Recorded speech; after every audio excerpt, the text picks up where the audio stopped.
Welcome to Adventures in Consciousness, the interactive show that offers expansive conversation with pioneering new thought teachers and personal real-time guided journeys into the imaginal realm to access your soul's wisdom and discover how to live your greater story. Here is your host, human potentialist, soul mentor, and consciousness guide, Jennifer Evanko. Hello, everyone, and welcome. I have to say we're in for a really amazing treat today, as my guest is a transformational speaker, best-selling author, and life coach, Cynthia Sue Larson. Cynthia is one of the preeminent authorities on consciousness and the newly converging fields of quantum physics, quantum biology, the placebo effect, positive psychology, sociology, and alternative medicine. She has a degree in physics from UC Berkeley, an MBA degree, a doctor in divinity, and has a second degree black belt in Kook Soul One. I get it? Yes, that's perfect. Thank you, Jennifer. It's such a pleasure to be on the show today. Thank you. I also wanted to mention that you are the founder of Reality Shifters, president of International Mandela Effect Conference, managing director of Foundation of Mind, and creator and host of Living the Quantum Dream. And I have to say, personally, I'm very excited to speak with you because you bring science and this esoteric knowledge or this knowledge of consciousness together. As I've listened to your interviews and read your website and your books, you have so much to share with us. So I'm very excited about today. Oh, thank you. Yeah, I'm glad to be here. In the intro, I mentioned that you're a best-selling author. I mean, you actually have written 6 books that help people visualize and access whole new worlds of possibility. And that's, of course, where we like to play in that field of pure possibility. We're starting with 2 of the books, are Quantum Jumps, An Extraordinary Science of Happiness and Prosperity. And the other book is Reality Shifts, When Consciousness Changes the Physical World. So both of these books are fascinating books into consciousness and reality. And so I'd love to start there with having you tell us, what is quantum jumping? Well, that one is where we get into making active choices. And it's like the science of visualization, where what we can imagine, as long as it's also what we love and what we need, it can instantly happen. And there's a real connection between our mind and our body and what we're imagining. And these parallel worlds of possibility are actually right there. They're right adjacent to us, just like right next to us, if you want to think of it that way. And it's possible to access them through energy, which can come through meditation and feelings like reverence and awe and wonder, which pull us out of our everyday egoic self and into basically our higher level of consciousness, which is our true identity. You know, my teacher used to tell me about the imaginal field, stepping out of beyond imagination into the imaginal.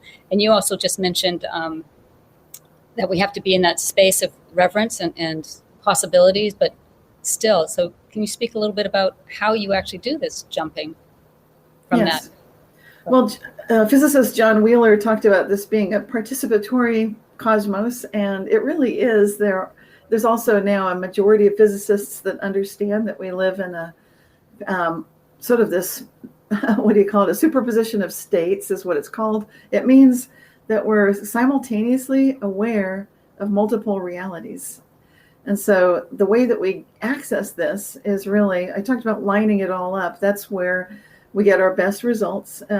Often when we're feeling agitated or scared or there's an emergency, we can experience a quantum jump. And it's exactly what we need.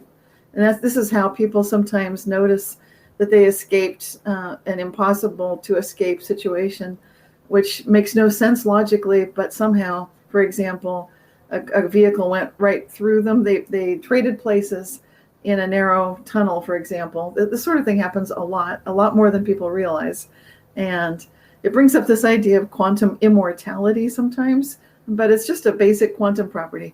When we want to engage this power of quantum jumping and do this consciously, then it starts with really recognizing that we are the consciousness. We're not the physical situation. So we're always going to be bigger just by virtue of who we truly are than what it seems like is happening right now. So that's really the first step, is just getting calm, getting grounded, relaxing, breathing deeply, and simultaneously accessing this energy state of knowing that you're part of something far greater than your physical self. And through that awareness, you can then recognize that there are other possible physical realities. I like to just ask the question, how good can it get?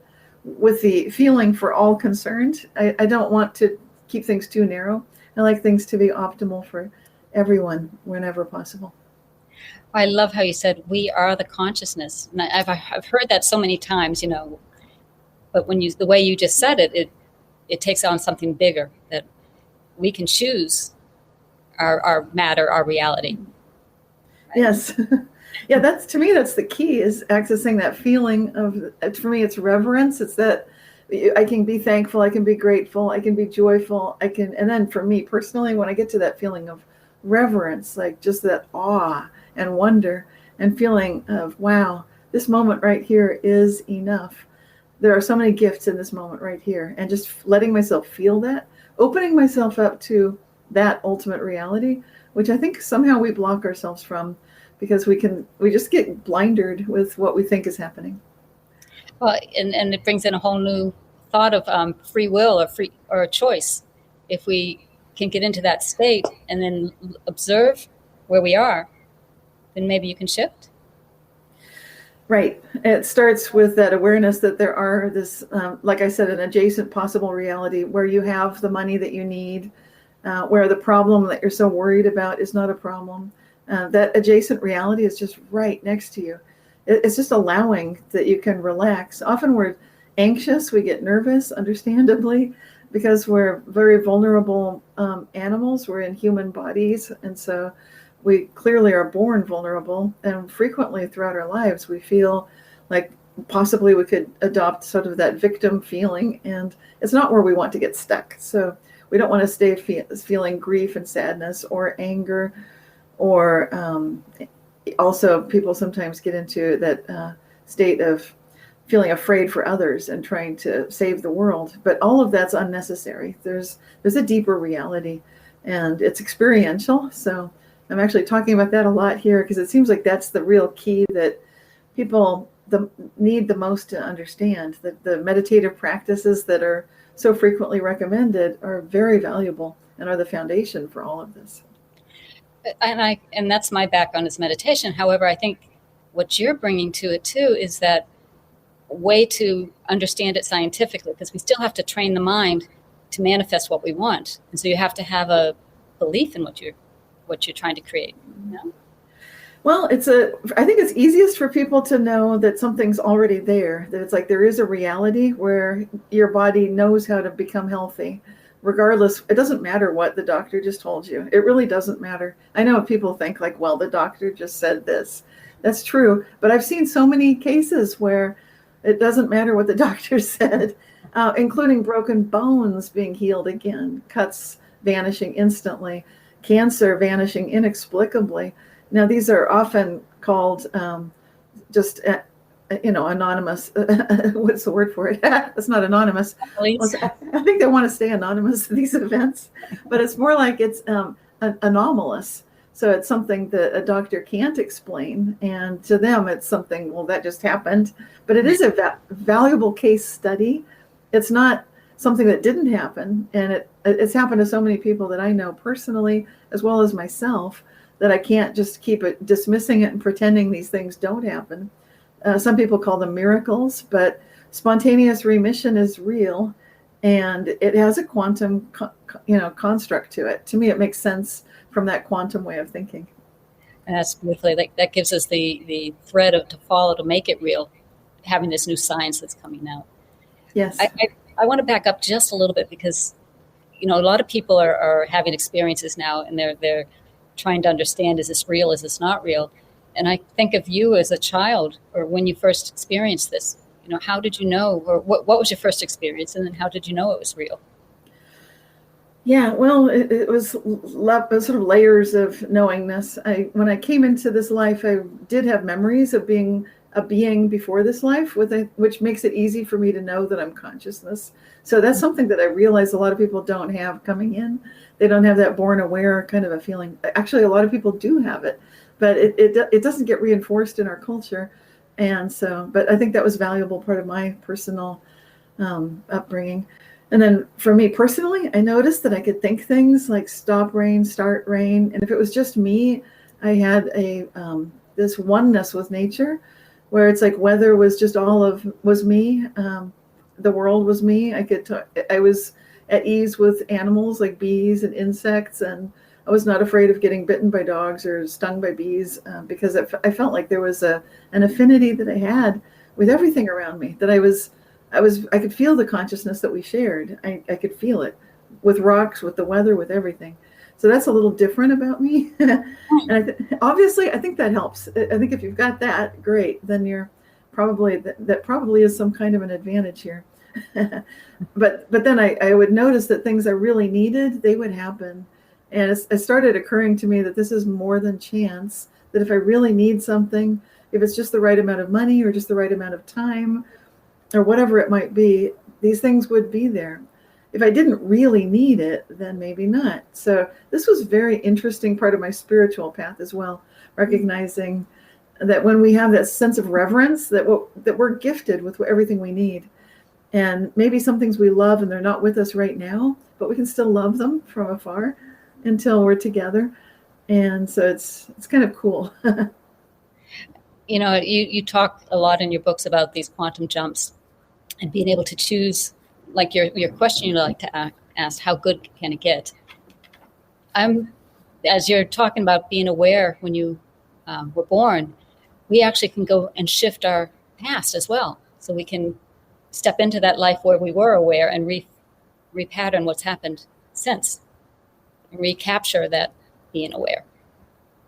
Yes, there's a real sense of the possibility of being able to make a delayed choice.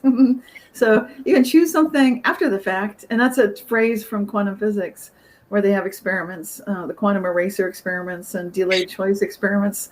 They used to be hypothetical experiments. Again, John Wheeler, the physicist, proposed them originally, and now they're actually happening, and they have happened, and they prove without a question or a doubt that an observer can influence past events. So we can do that in our lives as well. And we often do. We can reach back and hold hope for the past. We can keep love in our hearts for all of our relations, including our families of origin, where we may have had all kinds of trauma. We can still put love and bring healing back to that. And you can see instantaneous results sometimes from some of these practices. I apologize. I'm in the middle of the city and some of the sounds. But I loved your quantum eraser. I mean, it's almost like we could carry this little quantum eraser around and strike that reverse. So, so I'm thinking about quantum jumping and changing. I was often told by my mentor to imagine a world that works, and to actually take journeys or meditations and go and explore and find that world that works going into the future. Have you experienced any of that? Can you share any? Yes. The future? Yes. I had a dream the other night that it seemed like a normal dream, but it was beautiful. And I was experiencing a city that I live in. I live in Berkeley, California. But in the dream, it was amazing. There were these sort of utopian shopping areas that were also gardens of immense beauty, where children were playing in fountains, and it just seemed idyllic. The shops were like museums where I was learning something, and in a state of awe and wonder. I felt like I was in temples, and the best temples, the best museums that were supposedly shops. That was the background and the setting for the dream. And I had dreamed that night. I slept for 12 hours, and it was mostly dreaming. And that was the dream I remembered when I woke up. And I realized this is a future that we can create, where instead of fighting with one another and arguing and feeling like people are picking on us, or that we're not accepted as we are, that we're not being respected by others in our culture, it was amazing. I felt like we are building this. I felt exhilarated. I felt It was completely normal in the dream. That was the thing that was so cool, to wake up and realize that is normal. Yes, yes, yes, yes, yes. We need this. I just felt like I'm voting yes. I've seen it. I vote yes. So it didn't feel like a big, I don't want to mention all the problems, but I saw a complete absence of all the problems that I'm aware of in everyday reality now. Beautiful. I imagine you seem to do your work then through lucid dreaming and journeys that way, yes? Yes, I do a lot of very active work in the imaginal realms, which to me are very real. So I feel that that's where, that like this dream that I had, that's realer than real. And I knew that I wasn't the only one there. I could feel that there's a presence, that this is being co-created, it's being chosen, that there can be a world where people have free will, and yet they're also respectful with others, and everyone can be healthy, and so on and so forth, and joyful. And children are, like, all age levels were represented beautifully, and it didn't feel like it was narrow. So it starts with that imagination. Then it gets into the second step of quantum jumping. The first one is imagination, the imaginal realm, knowing that we have, like our hand has all these different fingers. These could be imagined as different possible realities that you're feeling that day. And each moment, through your attitude and your emotional state, your energetic state, you're choosing which reality you're selecting. So to me, I can feel this. I feel like every minute, every day I'm choosing. It doesn't matter if I'm trying to choose it. I know it's happening anyway. So then I do my best to choose which one feels best today. And what I tend to consistently choose is the one where I'm in highest service today to all that is best, to that divine source energy, unconditional love energy, highest love. And with that selection, then comes the energy and the feeling of love that powers it up. And then when I know, yes, we need this, and I act as if we have it, that would be the third step. So it's really imagination, kind of at the head level. And then the energy comes from the heart, just knowing, like, yes, I love this. And then we're voting with our lower chakras, our lower energy centers, with what we need. And then acting as if, just moving through the world, like, yep, that's what we're doing. That is the real reality. That's what we're choosing for all of us.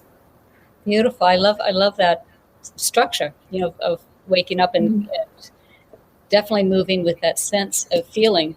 For me, works as well. But sometimes there's a sound. I can put a sound to the reality that I want, and I keep following the sound, the vibration. So there's different ways. Yeah, I think we're all wired differently. Some people are very visually oriented, so they really get a clear vision. Like, I have to see it, or I've got that feeling. And for me, I feel like for me, it's feeling based. So it's more of the emotion is what is active for me. But whatever works. Yeah. So can you tell me a little bit about, you've done so much research, and you talk about the holographic reality and the consciousness and universe, and how do you see these different possible use? How does that work? Well, I like to choose for myself that they're all going to be choosing to be in highest service. So I'm actually personally pruning my own tree like a bonsai. I'm kind of choosing, like, I just want me to be in highest service in all possible versions of me personally. That's what and I've been doing this for more than 20 years. It's a daily meditation. So it does have an effect. It does start bringing that in a little bit, but still, sometimes other things happen, and I know it's part of the journey. Such as when someone reported that they knew I had died. And this is not a gentleman that I knew. He just contacted me to let me know. It's just like the Mandela effect, where people notice, some people remember Nelson Mandela passed away when he was in jail. And this gentleman, Steve Boucher from Canada, emailed me and said, "You don't know me, and this may sound really weird, but I'm just glad to know that you're alive, because I did see a report on social media, on Facebook, by your husband, that after a long illness you had passed away." And so this, of course, I didn't take it badly at all, because just like when I mentioned something similar to a physicist that he hadn't existed when I wrote my book Quantum Jumps, he took it really well.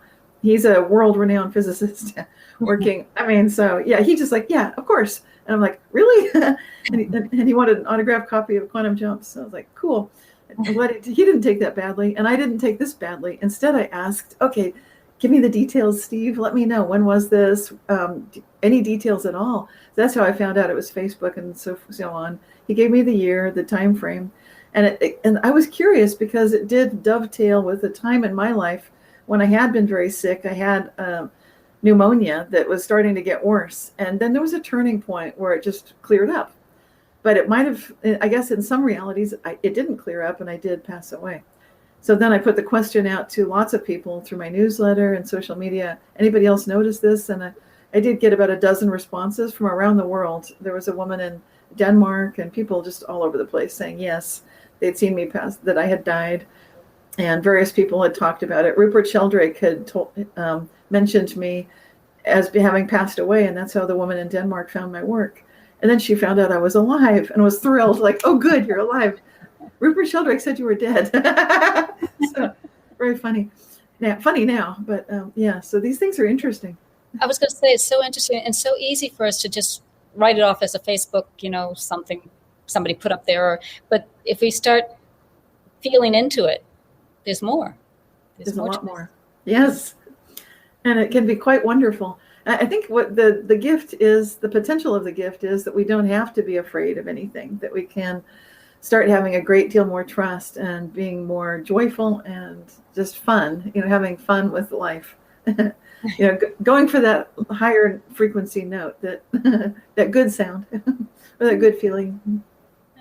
Well, and like you keep asking or reminding us, how good can it get?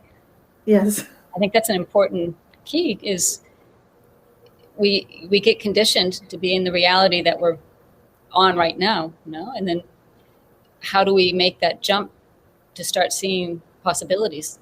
And it's changing frequency. That phrase is a really good mantra, precisely because it does address that maybe unspoken tendency that humans have to fixate on what next, meaning what's going to go wrong next.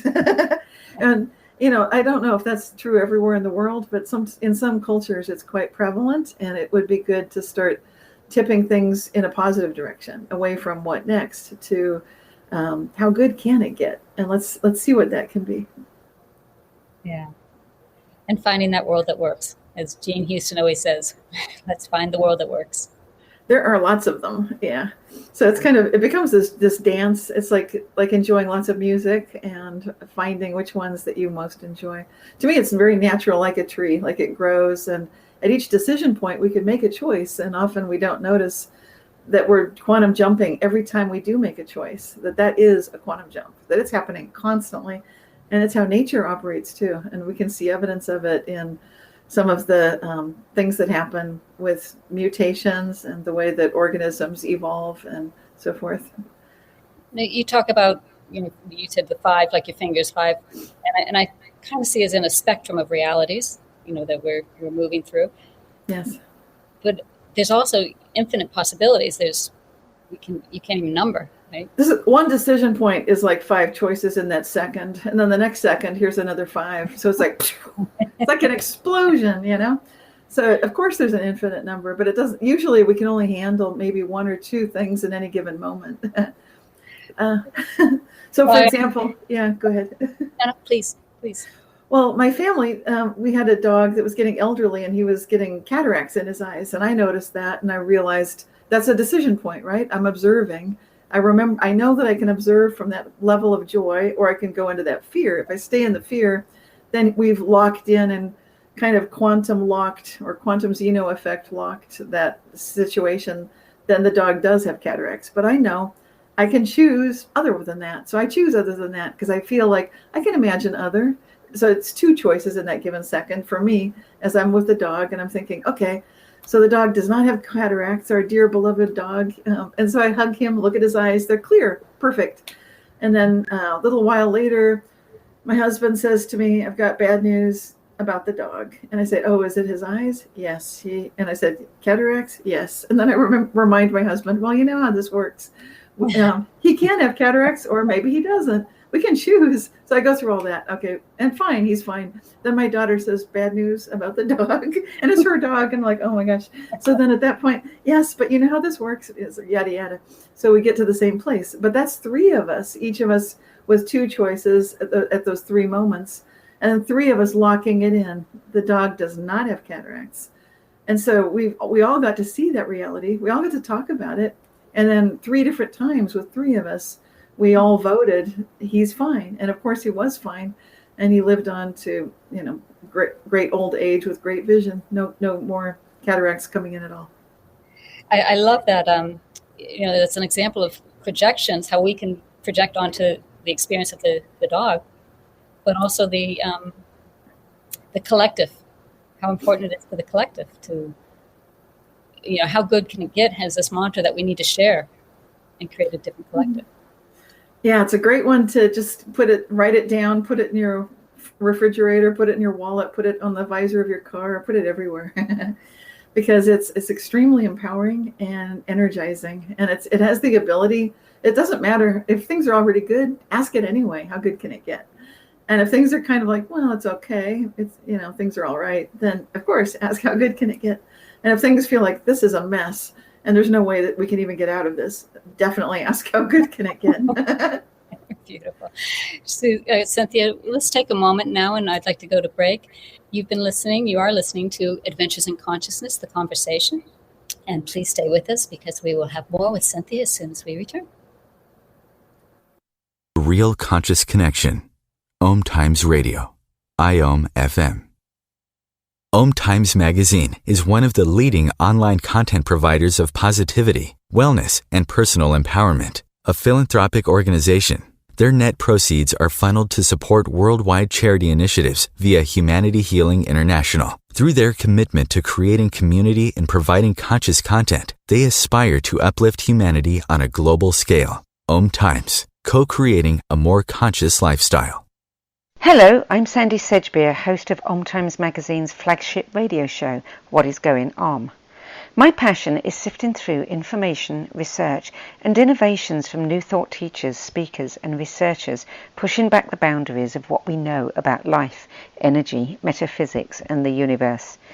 I love shifting perceptions about who we are, why we're here, and how quickly impossible becomes normal when we open our minds, expand our awareness, and accept that the only limits that exist are those we place upon ourselves. So if you're the kind of forward-thinking, eager investigator of what lies beyond the current reality that most perceive, why not make a date to come play with me in the field of possibilities at 4 p.m. Pacific Time, 7 p.m. Eastern Time every Thursday, and together we can discover what's really going on. There is no greater mystery in life than you. So why not take a fully experiential plunge into the depths of your being to uncover and retrieve all the secrets and wisdom your soul is crying out for you to know? If you enjoy Adventures in Consciousness, the conversation, you'll love Adventures in Consciousness, the course. Join Jennifer in this unique 13-week series of journeys specifically designed to unlock the mysteries of yourself. Each week, you'll journey progressively deeper into the meta realm, where, freed from the limitations of your mind, you'll get to play and explore the inner and outer reaches of your awareness. The next series of Adventures in Consciousness, the course, is starting soon. Find out more and stake your place at JenniferEvanko.com. There was an old woman who lived in a shoe. She had so many children, she didn't know what to do.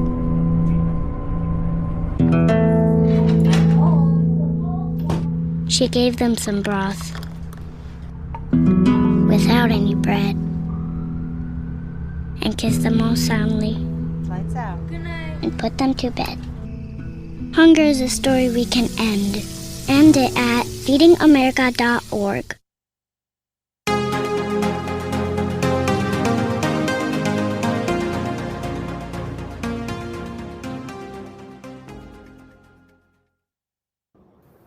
Welcome back. My guest is Cynthia Sue Larson, and we are speaking today about quantum jumps and shifting reality. Mm-hmm.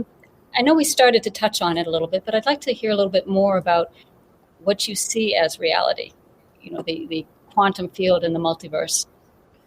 Yeah, this is a fascinating question, and I think it's almost impossible to answer. It's a Zen koan. It's like, what is reality? But it gets down to those levels of awareness that I was touching on earlier. And when we look at reflective cognition, this is our ability to see the world. We're always using reflective cognition, which is an idea of what consciousness is. To me, reality is consciousness. So what is consciousness? They're intertwined inextricably. There's no way for me to pull apart consciousness from reality, because I feel like they just go together too closely. We see this in quantum physics, but even the great philosopher and mathematical genius, Gottfried Wilhelm Leibniz, he was aware that consciousness starts with just a simple perception. That's a first order perception. He invented calculus, so of course he's looking at levels also. He starts with that first order of awareness that you perceive something, like you feel your fingers touching, but then you are aware that these are my fingers and that they're touching, and I can feel all sorts of senses.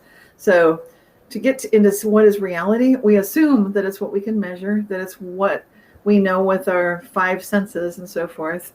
And that's what a lot of the material realists would say, that's all that's real. But then all the things we're living for, at least all the things I'm living for, cannot be measured.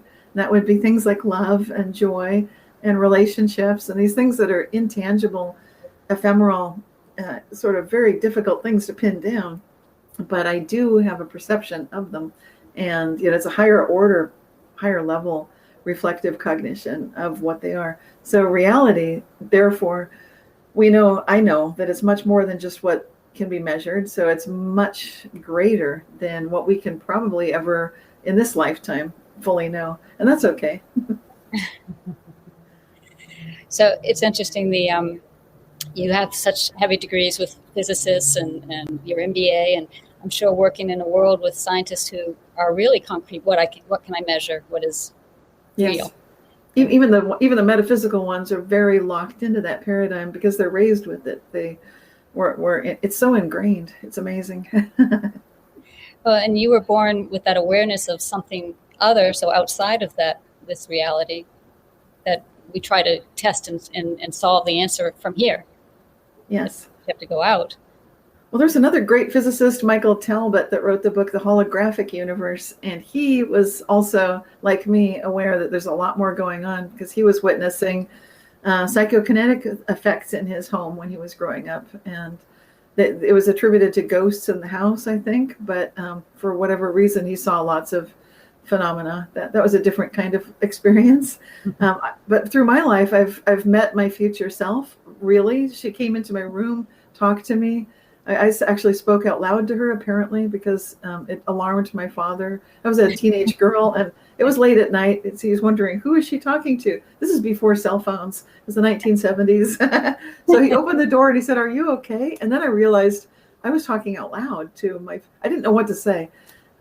What I just seen was mind-blowing. My future self had walked out of my mirrored closet doors across my room, just giving me love, positive vibes, and lots of good feelings. And then she removed something from the bottom drawer of my desk, lots more love, and then she left. And I didn't even, words failed. There's no way to explain the experience. How do you explain the inexplicable? And then the next morning I searched my drawer where I had hidden under the drawer some love letters from the boyfriend I had that I later married, my first husband, and they were gone. And I could not believe that, I couldn't even piece together what had just happened. So I accused my sister. You just blame who else do you blame? You blame your sibling. You did this. She was outraged, like, how dare you? And then I realized, okay, she had nothing to do with this. And that made it even weirder. Like, that really happened. That was really, really crazy. But it gave me a message through time. So I think we can and do these things. And Philip K. Dick met his future self. I'm not the only one. And there have been some other great people throughout history that have mentioned this. It's a little bit of an outlier as experiences go, but it does happen. So it's pretty amazing. Well, it's interesting meeting your future self when also there's many future selves, right? Yes. So I've met a few, and which one are you headed towards? Well, we're constantly dancing. It's like you like lots of music. Which is your favorite song? It's like, well, is it which song right now? And so time is one of those interesting experiences that gives us the ability, like space does, to travel. for our consciousness to be focused in enjoying just one experience at one time. I was curious at one point, are we, the word I think it was expatiate, the next level of our species is being able to hold multiple lines at once in our awareness. Do you believe this? I think that's true. I know I do that, and it wreaks havoc with technology quite often. So today. Yes, it's happened a lot to me. It seems like, and even, well, I'm not going to talk about it because I don't want to bring more of it on, but it's interesting. Leave it at that. And that's important. Any person that I've talked to that experiences these future selves very quickly stops talking about things that they don't want to bring in. I don't want to, yeah, exactly. So I'm just going to leave that one like, thank you. We're not doing that one right now. Well, and I think, again, going back to your mantra, how good can it get? I think we're keeping that focus of, because we're bombarded, especially in these days, we're bombarded with what if, what's next, like as you said. And I think it's time to really envision what we do want. Yes? Yes, and find blessings in every situation. So even when things seem like they're quite dire, just to realize what is the value of this experience right now. And you can start finding the gifts in pretty much anything. I'm not being a Pollyanna because I've gone through the great illness of our times right now. I got the alpha version, and then I got the long version, and I've recovered from both. So, and naturally, while asking what are the gifts and receiving the gifts. So I'm very careful not to name all the details on YouTube and so forth, because apparently we can't talk about these things right now. So I'll leave it to you as to how much you want to, well, I can leave it at that. But if you want to bring it up, I can go into more detail. But even that, so if people think, oh, she's a Pollyanna, nothing ever goes wrong. That's not true. I get all kinds of interesting experiences. And I always ask, what's the gift? How good can this get? How good can I get? And maybe instead of Pollyanna, because I've heard that as well, but maybe we should say, well, we're creating our reality. And right. Using our reality. Yeah. Right. Yeah. It's because to me, I don't think it's boring to find out how good can it get. I can see multiple possible excellent realities. And to me, they're all interesting, exciting, and fun. To me, it's like, wow, they're all like, I'm getting goosebumps right now thinking of that dream I had with these shops that looked just amazing. It's kind of like each experience was like, wow, it's like amazing. That's shopping. Like, this is not just your average commercial experience anymore. It's like, it's educational, it's exciting, it's fun, and it was social. And so if we can imagine these things and bring them in collectively, and we do, and we can, this is a fantastic use of our resources to look at that and our relationship with the earth and each other. Instead of looking at what's wrong and let's fix the problems, that's a lot of sticking fingers in leaky dikes. And instead of doing that, our minds are amazing. Our consciousness is incredibly powerful. What we can envision can be multiple utopias. They're not boring. We can choose between lots of them. I would love that kind of problem. Yeah. Wow. So we really are in a renaissance, right? In this shift and change. We have that ability. And when I see that on the dream plane and I realize that was normal, then I realize it's here. We are creating it. It has arrived. And then if you say, well, Cynthia, where is it? Because it might blah, blah, blah. Yeah, I've heard these things. and often I get a lot of interesting emails from people who want to reverse decisions, and because they know you can change the past. They know that I talk about it. So then they bring up a specific example, usually a deceased loved one that they'd like to bring back. And I tell them, yes, anything is possible. But I recommend people start practicing on little things first, manifest those parking spots, have food arrive in your refrigerator that wasn't there earlier. Work on the small stuff first. And then when you get your personal loaves and fishes, then you can move on to, raising the dead, and then they didn't die. And everything's doable. There's no problem. But we often get locked into lower vibrational feelings, such as grief or anxiety or anger. And if those are all lower vibrational frequencies, and if we get, each one of them is fine. There's nothing wrong with any emotion. But if we lock it in, then we tend to get the associated experiences. Does that make sense? So yeah. Staying detached yet entangled with love is the key. I love that. Entangled with love. Beautiful. I keep listening to you, and I get so drawn in. It's like, where am I going next? I did want to bring up your realityshifters.com and how that's a lot of stories or experiences of this. Yes, I like to share firsthand reports. I started doing that in the 1990s when I was experiencing reality shifts, and I didn't know what to call them. And then I later found out PMH Atwater had written a book, Future Memory, talking about this connection through time that we have with consciousness. And she had a chapter in there, reality shifts. So she deserves credit for coining that term. And then Michael Talbot, there was a version, I've read a version of his book, Holographic Universe, that did say reality shifting in it. So I give him credit too. But aside from those two, I think I was the third person to bring that term into being, because I just needed a word, a phrase to express, what do you call it when you see something that always was one way, but now it's a different way?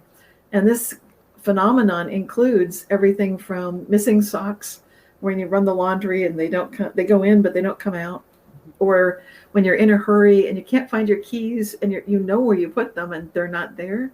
Usually that's an energy, of course. You're anxious, so you're highly energized and not grounded, and so it's very easy for things to kind of go all over the place into different realities. Not a very fun experience. And then lots of people experience changes in the experience of time. So things appear, disappear, transport, and change in the way they move through time. And I also want to credit Mary Rose Barrington, who understood the parts of this phenomenon, and she was tracking it from 1900 through about the year 2000. She was an English researcher, and she called it just one of those things, or JOTT, J-O-T-T. So this is a well-known phenomenon in certain circles of the metaphysical. But when I started the website Reality Shifters, then I wanted to give voice to people from around the world who are experiencing this, so they can be relieved and know this is normal. Nature works this way, and it's okay. And that's a very good thing that we've now got 20 years of documentation on realityshifters.com showing when, where, what, and very, very descriptive of what type of experience was this. Very open format. And it's all there, so people can see those archives online anytime, free to the public. And it's a huge database, really, of these experiences. So it's wonderful. And then I publish a monthly newsletter. So if you can subscribe and get a monthly dose of possibility and optimism. Oh, beautiful. And surrounding yourself with that collective that is taking the time to actually observe these phenomena, because I think You've observed yourself, you said since the 90s in these reality shifts and others? And in the 90s, I realized I have to say something. I have to bring this out, because it's like a closet sort of thing. I would ask neighbors and friends, have you ever noticed that things like change, like completely change? And that's always been this other way. Like in the book Reality Shifts, I mentioned a jacket that my husband got as a gift. And it was from the North Face, which is it's a business based here in Berkeley, I think, that creates outdoor gear. So if you're camping and that kind of thing, then you're good to go if it rains. He was wishing that knowing him, he tends to rip all his clothes, and he was wishing it was ripstop, but it wasn't. His parents had given him a regular Gore-Tex jacket. It's a special fabric, but not the ripstop. And then one day, it was ripstop. And I asked him, like, whoa, this is so cool. This is what you wanted, but we didn't get it. Now, did you notice your jacket? Do you notice anything different about your jacket? And I didn't want to prompt him and say what I noticed. And I didn't say it's ripstop, which means it's like a little grid. And you can see that on the cover of the book Reality Shifts. I used a picture of the fabric pattern of that ripstop fabric. And he did notice, like, yeah, wasn't it? It wasn't ripstop before. And that was confusing to him. Like, wait, how can that be? How could they have given me a coat that I didn't return, I didn't exchange, and now it's different? Yes, like as if it's always been ripstop. So that's what it feels like. So starting that observing, because we do have that, our mind will stitch together realities that make sense. But when you stop and look, you start in training the mind to notice. Yes. And now we've got the Mandela effect. So we're having it happening socially. We're collectively noticing these things. And we get the opportunity to take it to the highest level of how good can it get. And maybe we could bring back extinct species, reverse whatever the huge problem of the day might be. I think that's really cool because now we're working together and we're seeing global changes in physiology where our heart used to be on the left side of our chest. In America, my school teachers would take a learning moment and say, okay, children, put your hand over your heart. That's on the left side, not in the center of your chest. Well, guess what? The heart's moved to the center, which is kind of funny. The kidneys have moved to relative safety up closer to the rib cage. We're getting a lot of changes, and that's affecting like 8 billion people on the planet at the same time. A lot of people notice the kidney change where they just moved up because the kidney punch used to be a very deadly area. You want to make sure you don't get punched in the kidneys because you might, there might be pee when you urinate, there might be blood in the urine, and that was a bad sign. But now it's less likely that would even happen because the kidneys have, like I said, moved upwards. So they're no longer situated where they used to be. And doctors now access them differently than they used to. They go in, the whole thing is different. It's really interesting. And I've never heard that. And that didn't take evolution to make it happen. I think evolution does work this way. We see petri dish studies where an organism is given something like a lactose intolerant organism, a bacteria, is given lactose-based food in the petri dish. And in one generation, it can know, kind of like it's working with its future selves and checking all the possible future selves, and then finding, okay, here's one that can digest this thing. We're going to evolve into that next level of organism that can eat what's on the petri dish, and they do. And so that is how nature works. I think when we know what we're looking for, then we notice, oh my gosh, quantum effects are everywhere. And they actually are. And we're starting to see that with things like the way the sense of smell operates, where we can have one molecule of scent in the room, more than one person can smell it. That's kind of impossible. But with quantum physics, as long as you've got basic, plausible deniability, which is that it means that if you know the position of a particular given quantum particle, then you might not know its velocity, so on and so forth. So it's like you can't know everything. So as long as you don't know everything, then you're okay. And nature works that way. And it's able to play with these superpositions of states, the fact that we can be all energy everywhere. And only when we're in relationship with one another do we lock into a given physical form. Boy, there's a lot in what you just said. I mean, not knowing that we don't know everything. I mean, that's so freeing, right? And so powerful. I think so. I know humans want to know or they say that they want to know everything, and sometimes pretend that act that way. But actually, I think it's better that we don't. Well, and I think maybe it's our mind too that's how it works. It wants to lock it all down and make it all, as you said, locked in. And right. This quantum revolution you're talking about. Yes, there's a quantum revolution happening, and it's kind of like a quantum invasion where the quantum physics are now they're just part of every single science, and it'll be more and more so. We'll see more and more of that going on, and it affects things about the way we think. We tend to think that there's one objective reality, one set of facts, and we're seeing that's not true. And now we've got experiments that are showing that subjective reality is much more the case, and it's becoming better and better accepted, at least by physicists. Not yet so much in mainstream thinking, but hopefully we'll get there. I want to just take a moment and ask you about your two books, because when we first spoke, you came with two different approaches to the same topic, and I think that was fascinating. If you would share on those two books. Yes, Reality Shifts I wrote first, and it's much more of the right brain, intuitive, experiential approach. So this is for someone who doesn't need to have all the facts and figures, but they would like to know just what does it feel like to be in that reality shifting state of mind from the experiential standpoint. And so it just goes right there. And then Quantum Jumps is much more the left brain approach, which addresses. It's the kind of book you could share with your significant other, your parents, your family, your neighbors, your doctor, your lawyer. And that way people can understand that this is something that's quite intellectual, and it's very, it's just, it's rational, it's analytical. So that it's really the two ways that we think. It's like the left and the right hemispheres of the brain. So the intuitive book would be the Reality Shifts book, and then the analytical book is Quantum Jumps. But they're complementary. They do go together. I was going to say, I tend to go towards the intuitive, but I find that the analytical is very important for me to bring it in, to understand and communicate. Yes, it does help with communicating. So then it can be something where you can say, look, there's something called a placebo effect that I describe in Quantum Jumps and show how it's been doubling in efficacy since the 1980s. And it works for dogs, which, I was noticing with our family dog.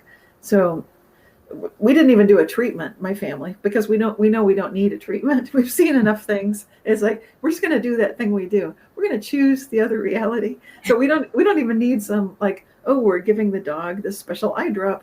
Forget the eye drop. We're just but dogs are very, they just love to work with the placebo effect too. As long as they know that we would like them to get better, they can instantly get better. And horses are quite good at it. Oh, horses are amazing. Very. Do you have experiences with horses? Just from a energetic standpoint, I once had a healing with a horse, and they're like Reiki masters. They're amazing. Yeah. A lot of animals are totally amazing. Yeah, they've gotten out of their own way, right? That's it, exactly. And so it's so much easier to communicate with them when you're, to be an animal communicator is basically to be open so that you can share that consciousness and you don't need the words. Wow. There's so much in this whole conversation, and I would love to keep going, but we're running out of time here.